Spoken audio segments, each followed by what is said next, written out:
Hello and welcome to a very special episode of the Mark and Me podcast. As always, I'm your host Mark. Now today's episode is a 2000trees festival special. I love doing these and I've done these for maybe 3 or 4 years running now. And it's a great chance to sit backstage, soak in all the festival atmosphere and do interviews with some of my favourite bands. And as always, I'm keeping the format the same. You get interviews with a variety of different genres, so many different artists, so many different bands, and I believe there's genuinely, like the festival itself, something for everyone. So I'm thrilled to announce that on today's episode, I'm joined by Movements, a band that have been on the podcast previously, who are absolutely awesome. A new person for Mark and Me who's never been on before, Meryl Streek, yes, one of the greatest names I think in the industry.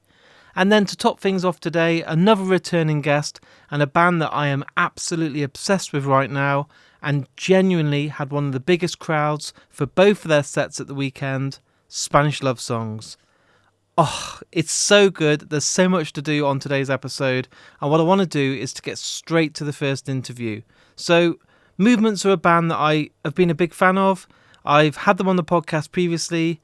But it's only the last couple of months I've really been listening to their stuff, like on heavy rotation. And I really am adoring this band. Like, they're doing something to me that other bands aren't doing right now. I'm singing along to the choruses. I love the dynamics. And they're just amazing. So today I'm joined by Patrick Miranda, the front man of the band. He's been on for his own episode, but you know the score by now. I'll always, if I can, do an interview face to face. And I'm so glad we have because it's brilliant. So now I just want to get basically straight to it.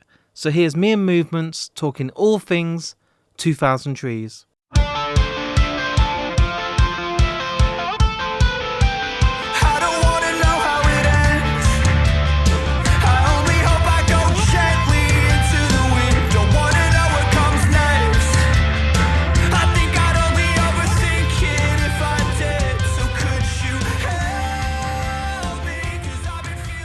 Welcome back to the Mark and Me podcast. This time round, my friend, the good thing is it's in the flesh. We're here in person. Yeah, here we are. How the fuck have you been? Dude, I've been really, really good, man. Yeah? Things have been going super well. We're just finishing up our tour here in the UK. This is the last day playing 2000trees, and we're super excited, man. Yeah, it's the first time that we've been to this fest, so really exciting. I'm not just saying this because I'm sat in the festival grounds itself, but there's so many festivals in the country now, and some of them are very metal orientated, some are very rock.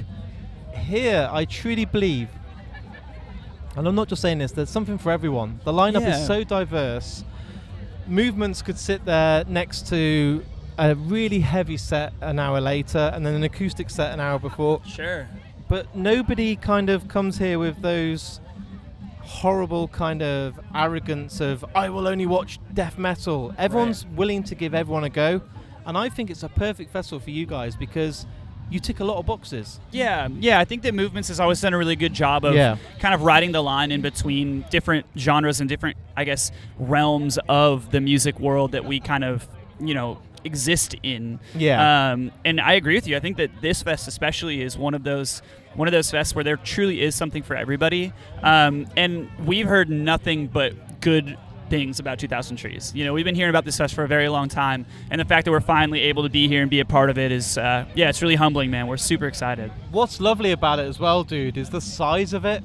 Like, it's still a ginormous festival where they got these incredible stages, but it also feels like one big sort of family affair. Like, you see the same faces as well. It feels really intimate, which I wasn't really expecting, truthfully. Like, I guess I didn't really know what to expect, but coming in and getting set up today when we had arrived, I was like, oh, wow, like, this really feels like, it feels very homey, It's really cool. I hope this is kind of the first of many for you because it's weird. I think I'm not going to give it an exact. I think you came on the podcast like a year ago. That's what I feel like. And since then, I've seen, because obviously I follow you guys on Instagram and stuff. I've seen you kind of blow up, if that makes sense. Like, I've seen your venues getting bigger, the posters are getting better, the layout of your festival is higher. Yeah. And what I keep seeing is like, I know it sounds weird, but I'm like, that's my boys. Like, I want to see you guys do really well. And it's it feels like it's been like an incredible 12 months for you guys. Dude, it really has, man. And yeah, you know, we're coming up on just about a year of Ruckus being out. Yeah. And, dude, the reaction that we've seen from this record has been unlike anything that we've ever seen before, you know? It was sort of immediate that these songs just caught on. Yeah. And we're finally seeing all of the hard work and all of the you know, time and effort that we've spent really building this band. Yeah. We're starting to see it pay off. And it's been like indescribable, man. Truly, like the shows have never been bigger, the crowds have never been better. I typically, I'll ask at every single show, you know, how many people have seen us before and how many people are seeing us for the first time. And in the past, when I've asked that question, it was almost overwhelmingly like 80 to 90% of people who had seen us before and maybe 10% new people. Every time that I've asked in the last 6 months, 7 months, 8 months, every single time that I have asked, there's almost been more new faces in the crowd than there are repeat people in the crowd, which is... That's so refreshing to hear, It's my friends. unbelievable. It's unbelievable, yeah, I mean, it it just shows that the growth is really starting to happen, and it's really starting to get there and connect with, like, a wider range of people, and that's exactly what we were hoping for, you know? That's a beautiful thing, because you guys have been working hard. You're not, you know, you're not just doing, like, 2 shows and then leaving it 6 months. You're working your asses off, playing support slots, playing your own headline slots. And all that work should be rewarded because you are grafting hard. There's nights where you'll go home and you'll be like, we didn't sell any merch tonight, or we had a tough night and it was like a crowd we really had to win over. But then to see the reward for it when it does pay off, it's so like refreshing and rewarding because it's like they earned it, you know? Yeah, absolutely. And that's beautiful. Yeah. And I love to see that for bands because it's not easy out there. No, everyone's got a band. Everyone's got a podcast. Totally. You know, and it's like, how do you stand above the rest and make a name for yourself when everybody is wanting the same kind of goal at the end, the finishing line to look the same? But you guys have... It's been... I can't believe it's been a year since the album. That's mental. It's gone by really fast. Yeah. You know, I can't believe that we're already coming up on the anniversary. And, you know, now it's like we've got some touring next year, but probably near the end of next year, we're going to get back into writing mode and get back into like, all right, like, you know, what's coming next? What are we going to do after this? Like, where do we go after Ruckus? And what do we continue to push? And, you know, have you even thought about that yet? I mean, as the band itself, do you feel like you need to have a victory lap and kind of take some time out and go, let's step back and reflect on everything that's happened? Or are you kind of just wanting to ride the wave now? Yeah, I think we're locked in, man. Yeah. Like I'm feeling already like extremely inspired to continue to write music, which is an experience that hasn't always been consistent for me. You know, there were periods of time in this band where I didn't feel super inspired to continue to write stuff, and I wasn't as excited as I am now. But I think doing stuff now that we feel is so truly authentic to ourselves and not having to worry about the idea or the stigma of like what movements should sound like, quote unquote, you know, we've thrown all of that, all the expectations out the window, and we've gone into each writing session, each studio session with open minds and just written whatever came to us in that moment, you know, without any of those preconceived notions. And that has been so freeing and so, inspiring in itself, that I just like, I can't wait to continue to do that, you know? It's really rewarding. Have you kind of got this like real hunger now just to, I think pushing pause is dangerous. Okay, you can reflect. An example, people always say take a step back on your wedding day because otherwise you miss everything and everyone wants you to be here, take a photo, do this, do that. With music, I think it's quite similar. I think if you don't take a step back, you won't see how far you've come. Yeah. But you don't want it to be too long because you're inspired by everything that's happened in life. And up to this point now, and the last year, you'd never dream of it being this successful, this positive. Surely now you're like, I want to write an album tomorrow. Yeah, truly. I mean, we're just so excited and so ready for whatever the next chapter is for this band that I feel like almost if we were to take a step back right now, I think we'd lose our momentum. Yeah. You know? So what is it looking like? Are you looking like finishing this? You said it's the last one today at the end of this tour. Yeah. Are you going to go home and then get some pen to paper? So we've got about a month and a half home after this tour, which I think we're going to take a little vacation for ourselves. Just you need to, man. Yeah, it's been a busy year. See friends and family. Yeah, and it's rare that we're home in the summertime. Truly, like we're usually gone doing stuff all summer. So it'll be nice to actually like enjoy the summertime at home, and then big tour with Turnover in the fall in the United States and in Canada. That's huge. Yeah, really cool. And then I think it actually gets announced today, so I can probably talk about it. But yeah, we're doing Latin America in November for like 3 weeks or something, and then then home for the holidays. So it's pretty back to back to back. But I would say that starting next year we'll likely get back into riding mode and really start hitting it hard again. So I'm really excited for it. How does it feel when you're introducing new music to the crowds? Because obviously people come to your gigs and want certain songs played, and they have that right for following you for years and being like, we want this song, we want that song. Right. But are you sitting there thinking, as great as it is, we kind of got an itch, we want to try something new, so we're kind of stimulated ourselves mentally on stage, and you've got that new exciting thing to play? Yeah, I mean, we're like, we all love playing the new songs now, way more than we love playing the old songs. Now, granted, we've been playing those old songs for quite some time, so it only makes sense that we've gotten, I guess, maybe a little jaded towards them. But yeah, it's also nerve-wracking to play a new song in front of people, or to release new music that maybe is different than what people are expecting. That anxiety is always going to be there, because it's like, oh, how is this song going to be received?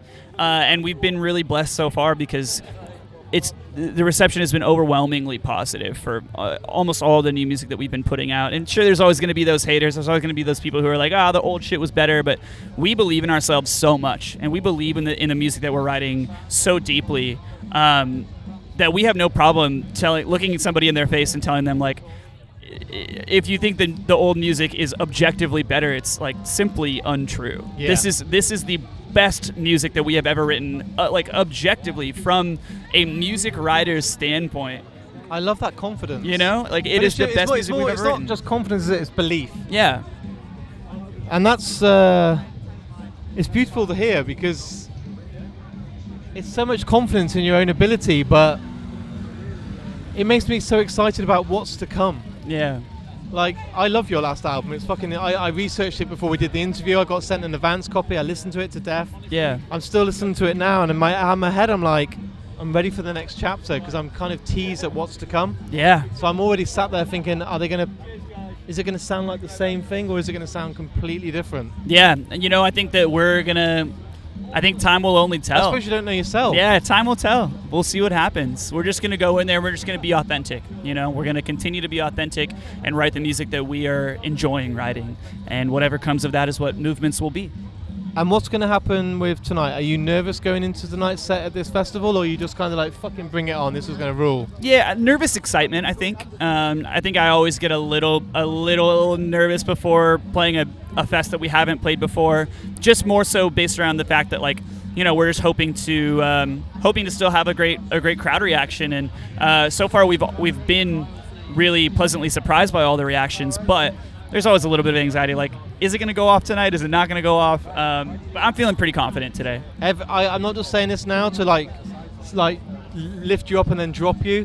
I've got this really good inner feeling today that I've had since I've got here, that your set is going to be magical. I've just got this feeling, because it's the right crowd here. Yeah. And I honestly, dude, I hope I get to see you after the show, and I'll be like, I told you, dude. Dude, I really, really appreciate that. I hope that I get to catch you after the show too, because that'd be awesome. I hope it goes as well as I'll come and see it, man. I'm looking forward to it. Amazing. Are you going to have to go straight out after today, or are you here for a few days? We're leaving tonight. Okay. Yeah, the guys are flying home tomorrow. Yeah. I'm staying in London for a few days. But yeah, the guys are all going home tomorrow. So we do have to leave tonight, but I'm not totally sure what time we're leaving tonight. So I will be around. Awesome. Yeah. My final question, because I know that people only give us 10 minutes.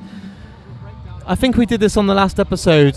You get to choose a song that's played at the very end. It can be any song in the world by any band. But as this interview is all edited, you get to choose a song. So is there something that comes to your heart and soul that there is, and it's because they're playing right behind us right now. Static Dress nice. Are Ollie, their singer, is one of my best friends over here. I'm stopping you from checking this out. It's okay. It's okay. I am enjoying it. I will go right over there after. Yes. What song by them? They have a new single out called "Crying." That is, it's wonderful. Ollie and I.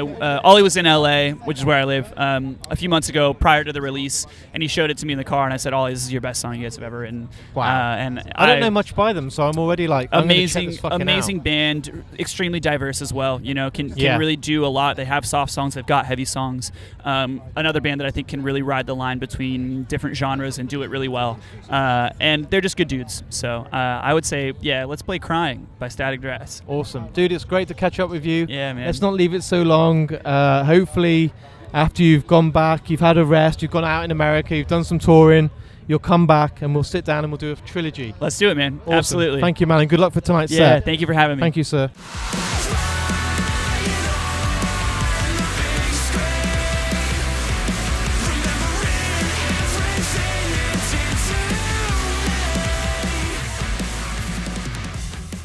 So there's my first interview with the amazing Patrick from the awesome band Movements.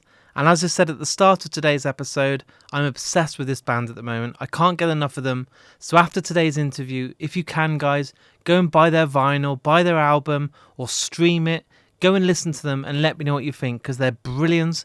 And I think they're so fresh, their sound is so good. And there's no one else really quite like them on the scene right now. So I think you're going to really fall deeply in love with them very quickly. Next up on today's special, a first-time guest for Mark and me, Meryl Streek. The name itself was enough to get them on the podcast, but this guy is a deep thinker, very political, a poet, a legend, and someone that's going to be absolutely huge. And I know now he's going to go further up the lineup each and every year at a festival like 2000trees. I know they absolutely adore him, the organisers of the festival. He's really making a statement for himself. I love his attitude, I love the depth in which he thinks, and this does come across on today's interview. He's very humble, he's very honest, and go and check him out. But before you do, check out the interview now with me and Meryl Streek. I wanna own a gaff for the sea, and I wanna see if dreams can be made. I wanna grow kale and count snails in the back. Loud mountains stay and stand on my back. I want to draw pictures and make a living. And I want to see what. So Meryl, welcome to the Mark and Me podcast. Thanks for having me, man. Anytime. What I do on this podcast, I've had some guests that come on 2 or 3 times, but this is obviously your first ever time. So what I want to do is take it right back to the very start. And what I'm really interested in is when you were a kid growing up, remember when you used to go to the record store and use all your pocket money to buy a CD that you absolutely loved and would like justify that you spent £12 on it? I want to know what that first album was that you bought that you absolutely fell in love with. God, well, you just brought me back to memory lane, because I remember I used to have to get my CDs ordered in because the Golden Discs in Dublin never had anything I wanted. But my first real proper obsession, and it's mad, I hate even admitting this, but you caught me off guard, would be Him. Remember Him? Yeah, we've had Phil Valleau on the podcast. Yeah, so I remember I used to always get them albums ordered in.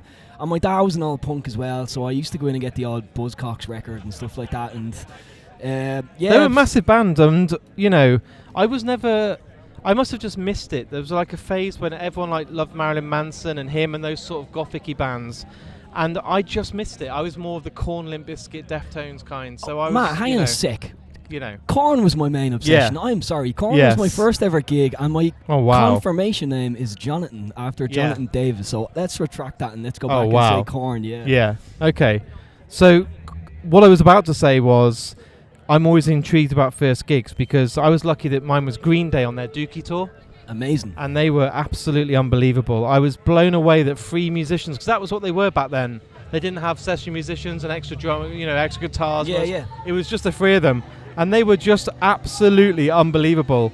And I wondered what that first gig was, but you've just told me, and I think, where the fuck do you go after Korn? Because they put on one of the best shows ever. You know what, as well, on that tour, Puddle of Mud actually supported them. Wow. And your man Wes got a rock thrown off his head on the second song and they walked off stage. I thought it was so bad and so unnecessary. That's mental. But yeah, I remember it very well, man, and Korn were unbelievable that night, and my first gig with my dad, and then I think my second gig would have been Slayer as well. Oh my lord. I got permission off my dad to meet you off school the next day as well, and we went to see Slayer, which was absolutely brilliant. Yeah, I had Dave Lombardo on the podcast, and one of the nicest guys in music. And you know, sometimes they say never meet your heroes. Yeah. He's everything you ever want him to be. Absolute gent. But you started heavy, man, like Slayer and Korn. I mean, yeah. That's you got to be thankful for your dad forever for that, because you don't just like. I think you build up to them. My first Ozfest was Tool. Ozzy Osbourne, Mudvayne, Sabbath, Mudvayne, I remember that Coal tour. Chamber. I remember the tour well. And that like eased me in, and then I was like, oh, and then there's Pantera, and then there was Slayer. But you go into a Slayer show, fuck me, man, like you must have been terrified. I was actually alright. My dad was more nervous than I was because he was in charge of keeping 7,000 people away from me. Do you know what I mean? Yeah. No, I'll always remember those gigs though, man. The first ones are always kind of ingrained, you know? Yeah, that's some of the best foundations. I've done this podcast for 7 years, and I've never had anyone come in with such big hard hitters straight away. Amazing. Like, that's fucking amazing. And then, what was it like for you then? Did you just then watch this and think to yourself, I can't imagine doing another job, I just want to do this? I've worked my whole life. I was in Vancouver for 8 years working in a warehouse, probably one of the best jobs I ever had. Or an organic produce company, lovely people, hippie ran business. And then I was a drummer for 15 years in an American band, a Canadian band, some Irish bands. And I just kind of looked at the industry, Matt, and I was like, there has to be a simpler way to do this. And I saw Sleaford Mods and bands kind of doing that kind of backing track angry thing, and I was like, man, do you know what, if the music industry isn't willing to pay me, then I'm gonna have to do something different. So I bought a laptop. I started hitting some serious issues that concerned me, and now I'm sitting here with you. That's amazing, and I love the story that you were kind of on one road for so long, and it's only yourself that kind of pushed the brakes on and said, actually, I need to take a different route, because I'll only keep going on this same route the whole time. That's what it was, man. It was getting 50 quid a gig in Europe, packing your drum kit up, taking it down, getting pissed out of your brain, and I was just like, I can't keep doing this. It's not gonna end well, shall we say. It's a bit soul destroying as well, because it's not about the money, and I can tell that from just meeting you now. It's not about the money, but you've got to draw a line where you're like, I could work in a shop and earn more money and not have this fucking headache the next day. Well, I mainly do this for my dad. My dad passed away about 11, 12 years ago, and he was in music for a long time. He was in a band with one of the guys from Father Ted. But I mean, like, that's not so random. Yeah, but that's not to say like we had money. We didn't have any money. But I do it for him. Do you know what I mean? So I'm constantly fighting to get up there for him, basically. You know. I wish, and I don't want to get too deep on a day one of the festival, but I just wish sometimes when I've heard these stories, life was different, and he got to see the benefits and the reap of the rewards, because I've had recently the Ghost Inside on, and the singer lost his dad. We dedicated the episode to him and chose a song to be played, because it fucking sucks life at times when it cuts off so quickly and you're unprepared for these things. But I just wish you had that chance to say, look, Dad, I kind of did this. Absolutely, man. Well, I'm not going to get too religiously or like, you know, heaven and all that shit. No. But, you know, regardless if you know it or not, I still have to do it for my principle. But my family drop like flies. It's not just me dad, it's a lot of people. So I do it for all of them, you know. Do you know what I find quite strange? So I'm getting heavy now, but my mum and dad, my dad's a lot older. So he was 44 when he had me. So now he's like 87. And I've just seen that in life you switch roles. And now when we go out, I'm looking after him and making sure he's got a drink. It's mad, isn't it? And I'm saying to him, do you need a coat? Do you need to go home now? I know. And I think maybe it's just because I've got over 40 now, but I'm really looking at my life now like, I can't be a dick. I need to be there and support them like they supported me. Absolutely, it's like man. You did it for me for the first 40 years. Now I'll swap roles. The roles have reversed. Yeah. It's so fucking weird. I know, man. And with Meryl Streek as well, I got this thing in my head where I was like, you know what, man? I'm going to just drop any fear I have and just get up and do this, because I'm going to fucking die one day. And if you don't do it, man, you're going to sit there in a chair and be 87 and regret it. And that's kind of why I do this, you know? How does it feel changing it completely and not being behind a drum kit and on a stool? And man, when I was a drummer, I did gigs with like Oasis and stuff back in the day, and I used to be terrified. I used to be literally petrified, shaking. And with this, man, I'm fearless. Do you know what I mean? I'm ready to take on anyone. So it's weird. I don't know where it came from. Is there something that changed? I mean, obviously you said you lost your dad, so that's something that might be a different reason. I stopped drinking. Is that it? I think so. Yeah. I mean, it's definitely been a massive improvement. I just had Spanish Love Songs before you sat here, and we had a conversation that led off, which I didn't see coming, about them giving up drinking. And he wasn't a massive drinker, but there was too many times when you get in and you don't remember how you got home, you don't remember the next day, you have a write-off because you're hungover. And I was talking about Liquid Death, and this is not an endorsement. I was saying, isn't it nice you can sit here and still have a good day and feel like you're like everyone else, but you're not going to feel shit? You know, Matt, I've emailed Liquid Death. If they ever check their emails for me, they're going to have about 10, because I just want them to sponsor me on a tour, because what you just said there is so accurate. It's so nice to feel like you're having a beer. Do you know what I mean? And I'm not just saying this as a brag, right? So I've done this podcast for 7 years, and you only get to see sometimes the benefits of doing such a hard job, which can be so thankless for years. Now, Liquid Death do support Mark and me. Amazing. And this is my delivery yesterday morning. Holy shit. And that's my little dog at the front. Dog I know. well. Florence came with it, and I'm like, oh, how do I tell the wife I've got a dog now? But I will make sure that I say to them, please sort this dude out, because it's more of a principle that I just don't drink. I don't want to get sponsored by alcohol companies, you know what I mean? So, but it makes the lifestyle easier when you're like, it's hot, everyone's having a drink, I'm just going to have a cold can of water. It's so nice, And I feel like, so I will make sure, and I will follow you up with this, I will sort this out for you. Shout out to Liquid Death, Yes, fucking, the podcast is sponsored by Liquid Death. But how does it feel? Because you did just say that you were very anxious behind the drum kit, and that's sometimes a place to hide. If you think of your setup on a stage, the drummer's got the best place to hide, because no one's really looking at you, and I say this with respect, and you're hidden behind a drum kit, but now you're at the forefront. So what changed from going from being so anxious and nervous when you could hide to now having to take the mask off and go, I'm facing everybody and I don't give a shit? Do you know what it is? I actually know what it is, because as a drummer, it's only ever happened a couple of times, but if you miss that beat, it's game over. Yeah. And that's happened That's to a me good about point. 2 times, and it's so nerve-wracking. And all eyes are on you, because it's you that's done it, and I don't have that anymore. That's what it is. I can just get up and give out and be a bit of an arsehole on stage, and give out about bad politicians and corrupt landlords and whatnot, and it just feels like I'm doing something a little bit good, you know? Well, with stuff like bad politicians and bad landlords, you're going to have writing material for the rest of your life, because things aren't going to change. Absolutely, especially not in Ireland. Our Irish Tories got back in last month, so they're...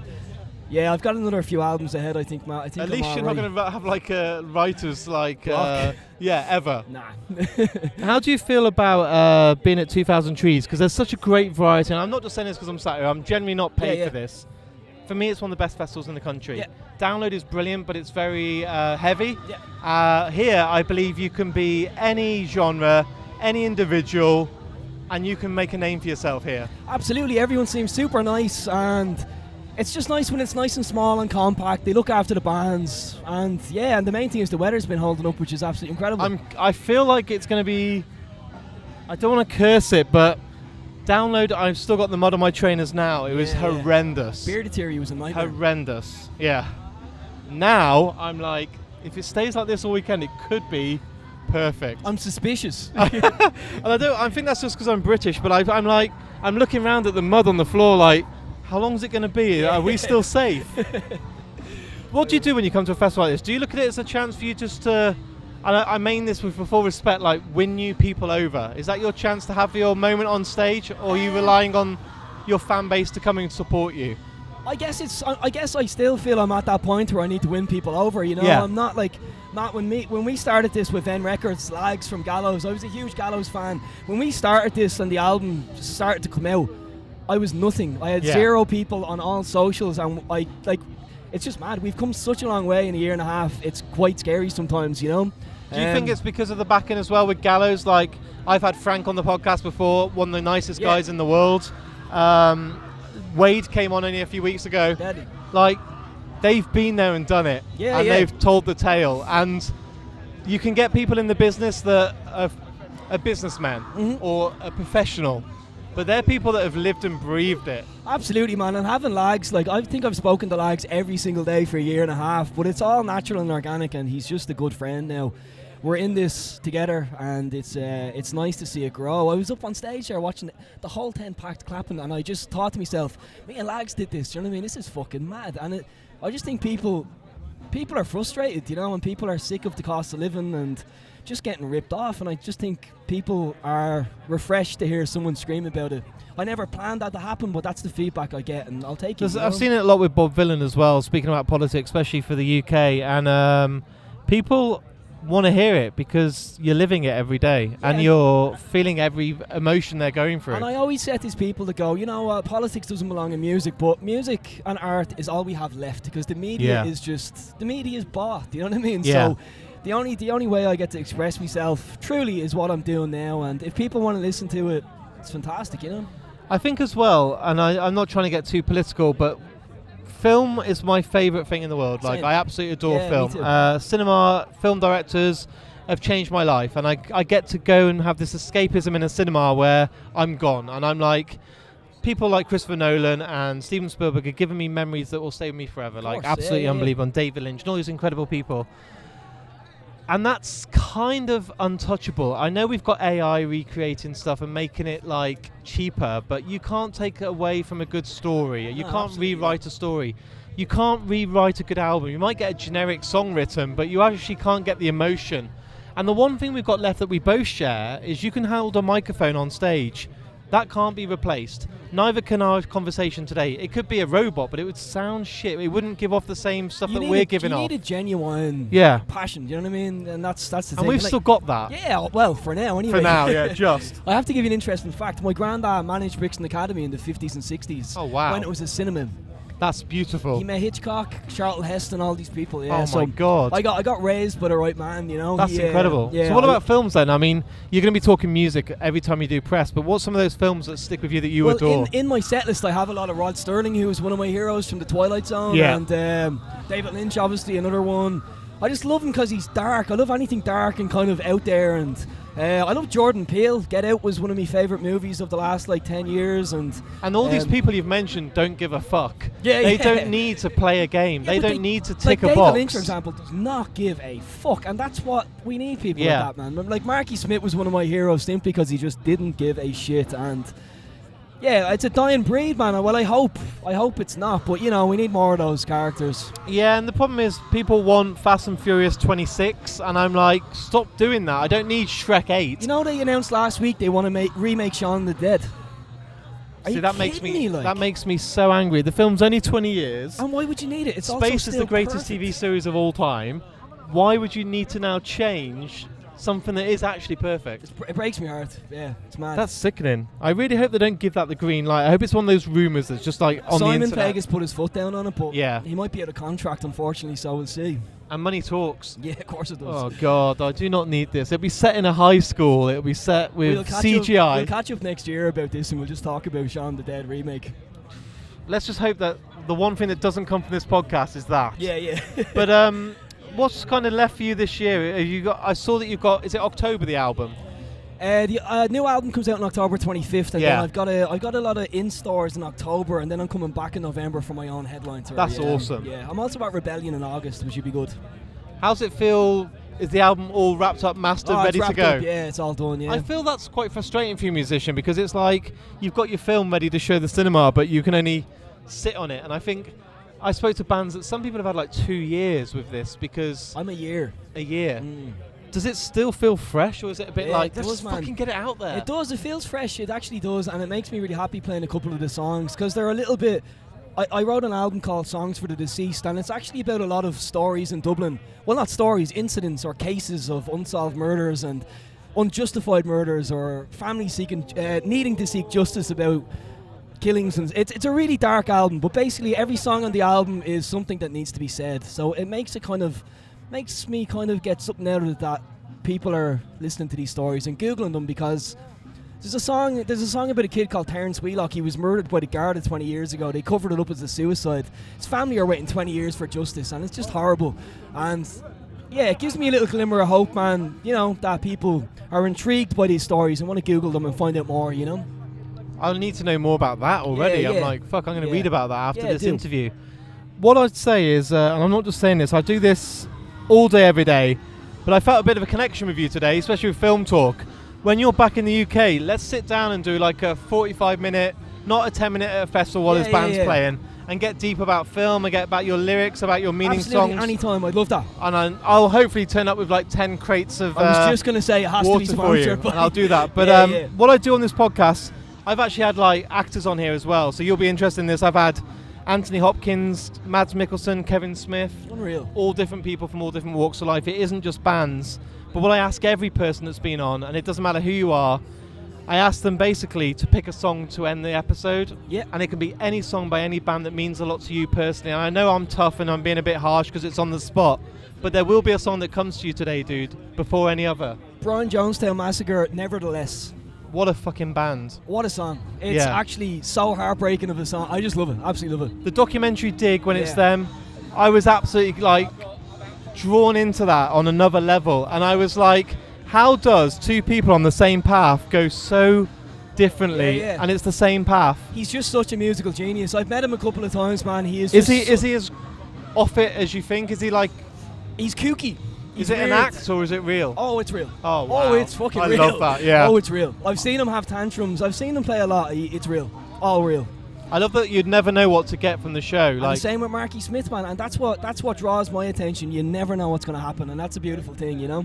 Thank you for coming on, dude. This is the Thank start you, of Matt, hopefully a couple more chats and a thanks so big much. sponsorship deal. Really appreciate it, Thank you, man. dude. Thank you.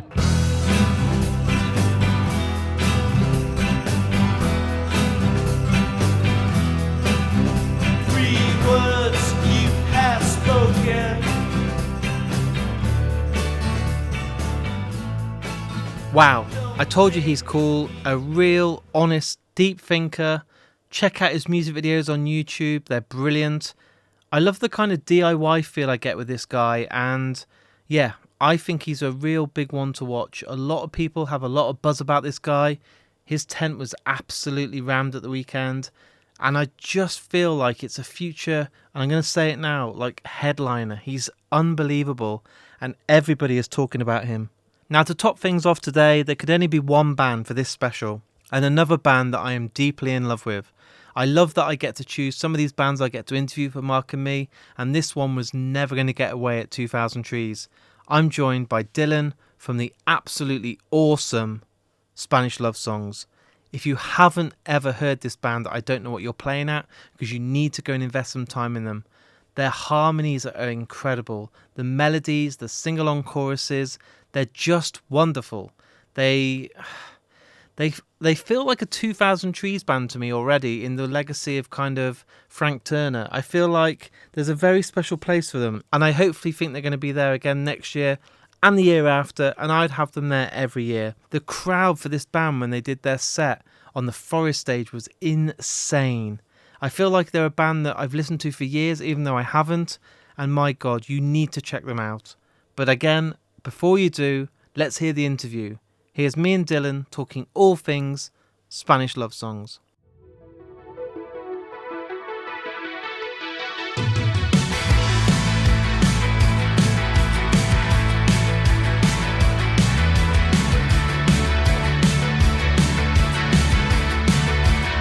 You pulled off the road so you could cry. It's too quiet in the suburbs. You searched your mind to try to find. Welcome back to the Mark and Me podcast. This time we're actually in the flesh, and do you know what? It feels so much more intimate and special. So yeah, welcome back, my friend. Are you good? I'm doing great. It's nice, lovely day. What I wanted to do, last time you came on, we talked about the reasons you got into music and your first albums and all this sort of stuff. Let's talk more shows this time and live music. So, do you remember that first gig you went to, maybe as a kid or maybe as a young adult, that made you want to be in a band? Yeah. I had an older brother, so I went to a lot of hardcore shows with him. Yeah? I can't remember any of those specifically because it was like no-name bands from where I grew up. I know that the first show I went to on my own, without a brother, without a parent, I was 14. and I would have gone to the Glass House in Pomona, California, which is like a legendary venue, and I saw the Ataris with Rufio and this band, the Go Reflex, opening. And I remember very vividly watching all three of those bands and thinking, like, what a cool job they have. And the Ataris are like one of my favorite bands in the world. I missed that band. Like, over in the UK, they didn't, like, they weren't massive, but they were like, there was those 100 Reasons, Hell is for Heroes, they were kind of that scale. And it was a big enough band that you'd set out a small sort of 1,000-cap venue. Yeah. But it was like a secret. People were like, have you heard the Ataris? People like, there's bands like At the Drive-In that were stealing the crown at that point. Absolutely. But what a fucking great band, an underrated band they are. Yeah, I think underrated band. I think they probably got caught up in between eras, kind of, and that's fair. Yeah, probably tried to change. I love that last album they did that was like so different and weird, but I think a classic case too of like a band who, I don't know, didn't get the regards and then sort of flamed out. Flamed out's not a proper word because they're still playing and doing stuff, but like something was lost along the way. I don't know. It's sad to me because I love that band so much, and I wish they would put out new music. I think that's maybe the biggest issue. I was going to say, I think the world needs another new album, and if they're listening, let's make it happen. But I think they've been writing songs for like a decade, and the songs have been good. Yeah, it's like Tool. Like, how long do you need? Give me an album. Yeah. But if it's worth it, and when we get the album, it's great, then I'm happy to wait. But it feels like a long time. It's never worth it. It's never worth it. I'm a big believer in like, there's always the next album, right? Yeah. So like, if this is the one you're working on, just do it. Get it done. These are your batch of songs, and then put it out. And if people love it, great. If they hate it, whatever. There's always the next album. Hopefully, someday that's not true, but. What's that like for you then? So, are you always writing? No. No. I hate writing songs. It's a lot of work. Yeah. So do you have to kind of switch it on? Do you have to tell yourself like, I need a deadline, I need an album, I've got to do it, otherwise... I definitely need a deadline, but I've tried to make it, because it is a craft, and I've tried to make it more of a regular thing. Yeah. For a long time, it was hard just from, like, the perspective of having, like, regular life responsibilities, and then the band. And still we have that, but I think for me, I like to get a big idea in my head. Yeah. And then once I have that, I can, like, latch onto it, and I'll write, like, No Joy... I figured out in like at a certain point at the end of 2021 that it was going to be a bunch of love songs. And so over Christmas of 21 into 22, I think I wrote like 9 or 10 of the songs in like a 2-week period. Wow. Because then it's like it's fresh and it's there, and then you can put it to bed and then move on. And then I try to keep writing, but it's never as good because if I don't have a theme or something that I care about, it ends up being like, oh, it's hard. I never want to be a band who writes an album that's like, I'm on the road and I'm so sad being on the road. Oh, my dreams are so hard. It's like, shut up. Like you're on tour. It's fun. Like, you're getting to do what so many people dream to do. But but I think what I find difficult, and I'm not in a band, but I find it hard that bands try and continue the mindset and the writing of maybe 20 years ago. So they're writing about breaking up with girls or first kisses. But they're guys in their 40s, and I think I don't struggle with that immensely. Yeah, I'm like, surely that's broken now, and you don't need to talk about that. Surely you've got kids, or you're married, or you can change. You can talk about doing your gardening, but if you've got a good melody and it's a good song and it's got some great hooks, I'm happy to sing along. I think there's also so much more to sing about. Yeah. Even if you're just telling stories or like finding something thematically. We tried to stop writing breakup songs. Yeah. With our first album, like after we did Giant Sings the Blues, which, I largely consider to be a different band because it was so focused on breakups and we were missing half of our members that we currently have. But like after that album, I was like, I'm not going to write songs about like my relationships in that way anymore. And even that album is largely like, oh, I went through a breakup because I suck so bad. But even after that, I was like, I don't want to do this. There's more interesting things to try to approach. Not that there's anything wrong with writing a love song. No, of course not. But even like No Joy I joked, I told the band, I was like, I'm writing a bunch of love songs. But it's like love songs from a perspective of like, oh, we're getting older and one of us is going to die eventually, and that sucks. And that makes me sad. Like, how do I grapple with that? Not like, oh, girlfriend, you know. I don't know. It sounds like I'm talking shit. I'm no, not. No, it's not. It's honest. That's just how I approach It's things. honest, I think. And I think a lot of people aren't happy to be that honest because they feel that they have a tick list and they have to talk about an ex-girlfriend, parents being shit, a death. And at a certain point, it pays the bills, though, I guess. Yeah, but sometimes you just need to move on. Yeah. Or all my favorite things. bands continually, like, they write from the perspective of what they're going through at that moment, or they're telling stories that are fascinating them at that moment, and they're continually changing. A band like the Mountain Goats. Yeah. Or, you know, a band like... I've never heard the Mountain Goats. Really? No. I've heard the name so many times over the last 6-12 months. But I'm kind of thinking to myself, who do I get on? Like, that's a band that people keep telling me to listen to. It's probably like in my top 3 all-time favorite bands. Jesus. That's how to sell it to me. Yeah. I mean, just picking out... They've released like 20-something albums. He's a very prolific songwriter. Honestly, where do I start with that? Honestly, go on Spotify or Apple Music. Shuffle. Just listen to the top 3 songs. Because those are going to be the hits. Yeah. And if you like them, keep diving. You know, I'm sure there's articles written about where to start with the Mountain Goats. I'm not going to be that guy because I came to it through a much weirder way. So I have no entry point for people that I think makes sense. Share the story. How did you get into the Mountain Goats? So I have an uncle who loves them. Right.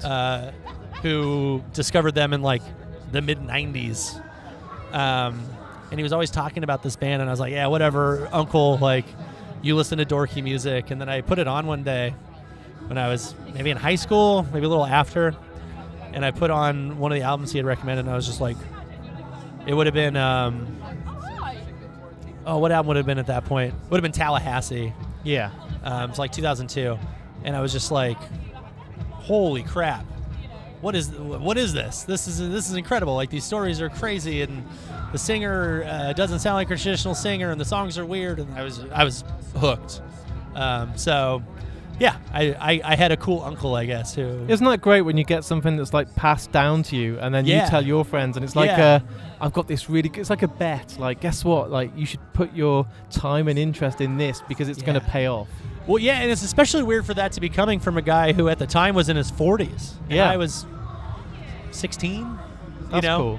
My uncles weren't cool. They just didn't like music. They were just those uncles that were just, they were like older. So they're like, when I was 20, they're like getting on for 60, and they're just not into the things I'm into. Yeah, I have a weird amount of musicians in my family, but we never communicated that. My great-grandfather on my mom's side was a jazz pianist in LA in like the peak of like 1930s and 40s jazz music in LA. And I didn't know that until after he died, and I'm like, why did nobody tell me about this? And then my uncle has been a musician his whole life and is crazy talented, but he just never took the time to, or just never found the space to do the band that was like his thing. And I'm like, this all would have been very helpful stuff for me to help navigate. Why didn't you tell me this like art that 10 years ago and then shared the record collection? Yeah, like, give me everything. Yeah, but you know, that's what happens with families. So obviously, as we're sat here at the festival, at the moment, you're down to do 2 sets. So you have your acoustic and the forest stage, which you've just done. Yeah. And then you've got your proper electric full-on band set. Is there anything else that's secret, or is that it now? Yeah, that is it. How do you find the contrast? Because I'm doing a podcast with Frank Turner on Saturday in the forest, and I think that stage is magical. There's something really beautiful about it, and it's kind of spiritual. Like, there's something about being in that moment, and it doesn't feel like anywhere else. And I wondered what it was like, because I'm obviously just going to stand on stage and talk, but I wonder what it's like to be there and kind of play those songs in a completely different kind of mentality. Yeah. It was great. It filled up nicely, and people were singing along. I have a really hard time of being present when I'm playing. Yeah. A lot of times I'm going on autopilot as a way to like remember the songs, remember the words, and just sort of turning my brain off is the best way of describing it. Sort of just being like a great cover band of myself. But there was a few moments where like people were singing a certain part, or I just had to I just sort of looked up and opened my eyes a little bit wider and smiled, because it was absolutely insane. And I saw so many friends there too, and it was, it's a special stage. Somebody described it to me as special when I first got booked on it in 2020, before we had to cancel. And it lived up to the billing. I was very excited to do it, and I would happily do it again, like any year that I'm like. I don't know why every single band isn't fighting for a spot on that stage, because it's insane. It's like Manchester Orchestra playing tonight as like the sub-headliner. Yeah. I dream of going into the forest and seeing a stripped-down version. Be a perfect place for them. Like, it's made for them. Yeah. I'll make it happen one day. Yeah. That's my task. Them on the main stage will be special. special. So that'll still be pretty cool as well. Yeah. What are we drinking today? This is a Brewdog. Yeah, it's the alcohol-free. How is it? It's good. You guys have okay. alcohol-free beers kind of nailed down over here. I stopped drinking recently. Yeah. And yeah, it's been like a huge help. Do you know what? Like, there's a few things. I'm not doing plugging here, but Liquid Death, everyone you see is drinking because it's water. And I love Liquid Death. It's so good because in my head, I'm having a can of beer with everyone, and I feel like, I'm drinking a nice cold. I started stopping drinking at home largely by getting the flavored Liquid Deaths. Yeah. And every night when I was like, I want a beer, I'd crack like the berry Liquid Death, and I was like, oh, this fine. Satisfies, you know what I mean? And then since being over here, I've been having I put these on the rider finally just because, when it's hot and you finish a show, you're like, I really want a beer. And I shouldn't crave alcohol like that. But I was like, I want the simulation of a beer. And this, you guys have been killing it. So it's been really nice. Was there sorry if this is too personal, but was there a reason why you just said, I don't want to drink anymore? Is it just... I've stopped. I just don't drink. I just don't enjoy it. I think there was a point where I don't know. I think sometimes if I am drinking, I'm a little less in control of my tone and my emotions. Okay. Not like an angry person, but just like say things the wrong way sometimes. And I don't drink a lot, even when I was drinking. But I've just decided, like, I'm 36. I've struggled with different, various addictions in my life. Not even necessarily like drug or alcohol. No, of course not. I fucking love candy. You know what I mean? Like I've never got over that. So Haribo is my kind of cocaine. Yeah, I'm not joking. I will sit and drink and eat bags of these. Yeah. And I'm like, people are like, oh, I've got, an addiction to smoking, or I've got, I'm doing coke every weekend. And I'm like, mine's more costly because my dentist bills. Same. Yeah, no, I'm fucked. I have a huge candy problem. I've also somebody who's struggled with like body image issues and weight issues my whole life. And so at a certain point I was just like, this one is unnecessary and I can control it. And also I'm like poisoning myself with it. But it tastes so good. I mean, listen. Yeah. So I'm like, and the thing that got me is I was like, I had that feeling. I was sitting at home. I was like, man, I want an old fashioned right now. And I'm like, why am I craving this thing that's bad for me? I shouldn't want that. Yeah. So it's like a test of self-control. I've been telling, this isn't like a sober plug. It's just like, I'm not drinking. I'm not trying to necessarily like, here fighting a good fight. I'm just trying to do it for myself. No. Just get something under control for myself. And it's like a small victory, I guess. One day I want to come to a festival and replace every beer with non-alcoholic beer and watch everyone still act drunk and be crazy. And then at the very end of the festival, put on the boards, all your beer all weekend was just completely 0%. That would be a fun social experiment for sure. Yeah, no, it's been good.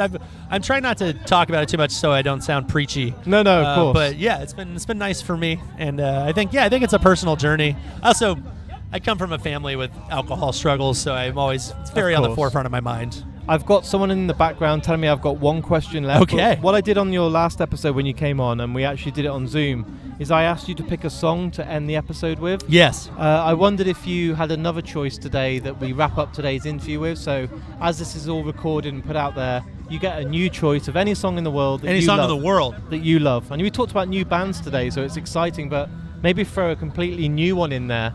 Let me pull one out. I got this. Every time, man. I'll be as quick as get possible. On your Spotify, I edit it out. I'll be as quick as possible. Throw on. Oh, man, this is so hard. You know what? I'm going to shout out. Wait, I don't even remember what I did last time. At the top of my head, I won't remember, but I'll tell you, and it will click if it's the same one. I'll be Was like, it the Dirty Nil last time? Do you know, that rings a bell. I don't know why. I feel like it might have been because I was just going to shout them out. I think it was, Let's do Sydney Sprague. We just toured with her. She's a wonderful artist. Yeah, do If I'm Honest. Okay. Yeah. And you've been very honest today, so it yeah, kind of works great. out really well. We love Sydney. We love her team. That whole band's great. You should listen to them. Put that on. I've got so much to listen to from just our interview. Yeah. It's been only 12 minutes, but thank you for coming back, dude. Of course. Thanks for we'll having do me. more again. Yeah, always. Let's get the trilogy. It's nicer. The trilogy. I'll find some new, very personal thing to talk about. We That'd can be figure great. that out. But thank you, my friend. Yeah, of course. Thanks, man. So there was me and Dylan from Spanish Love Songs talking all things 2000 Trees. What a funny guy, what an open and honest guy. And again, I was so grateful because he's been on the podcast before previously, but it was over Zoom. And I much prefer when we can meet face to face. I feel it's a more intimate interview. And I'm so glad we got to do this at 2000 Trees. I did say just before I showed you this interview, you should go and check them out. I'm going to reinforce that now because you have to. They're unbelievable. They're one of my favourite bands right now. I've been listening to them solidly for the last year, but even more so the last couple of weeks, and I can't get their choruses out of my head. I find myself tapping along and singing in the car, and I just absolutely love them. I think Dylan is a great front man. I love that he wears his heart on his sleeve, and the songs are just infectious, so go and check them out. Now, that brings me to the end of this first official kind of 2000 Trees special. Previously, if you go back, you can listen to interviews that I've done already, which was a live podcast with Frank Turner that only came out a couple of days ago. Only a day prior to that, I brought out the final interview with Palm Reader, but these podcast specials feel a bit more 2000 Trees when you get 3 or 4 bands for the money. And when I say money, it's nothing because these podcasts are free. But I really hope there's something for everyone from these specials. I hope that you might discover a new band or fall deeper in love with a band that you already adore. That's the kind of thing that I go for from these. And it kind of gives you a flavour of the festival. It's my favourite festival of the whole year. And I'm already having the blues, missing it more than anything. But I really hope you've all enjoyed today's episode. And if you have, please take a moment just to share it. I do ask for this on every episode because it's crucial to the growth of Mark and me. All you have to do is share it on Facebook or go on Twitter and hit that retweet button or go on Instagram and hit the share button. It's so simple. It might feel like, why is Mark asking me each and every episode? But I don't have a marketing team. I don't have a big budget where I can spend money on people going out there and spreading the word and advertising the podcast. I'm a one-man independent podcaster, so I rely on you guys basically hitting that share button and helping spread the word. It does cost nothing, so it is only a little thing to ask you guys, and it does go a long way. I do have a Patreon account as well. All that basically means if you're really loving the podcast and you want to say thank you a little bit more than sharing it, all I ask is that you go on there, you subscribe for each and every month, which is only £2. I think you can even do it for like £1 if you want. And that money goes right back into the podcast. I never take it out for myself. It goes into the production of the podcast, to host it on all these different directories. It gives me money to travel to these festivals. It helps me go to gigs and record more interviews for you guys at home. So it really is a win-win because you're going to get more episodes for it. You also get a welcome pack, which includes stickers and a badge. You get a monthly newsletter. You're going to get so much more competitions and opportunities to get to guests before anybody else, and so much more to say thank you for supporting me. Before I go, let's give a quick shout out to the sponsor of the podcast, Richer Sounds. As always, guys, if you're in the market for a home cinema surround sound system, a new TV, a record deck, anything like that within audio and visual, go on richersounds.com or visit any of their stores. Right, it will only be 24 hours until you get the second part of this podcast special, and do you know what? You can get 3 completely brand new bands for you all to hopefully fall in love with. So until then, please everyone look after yourself, take care, and I'll speak to you all very soon.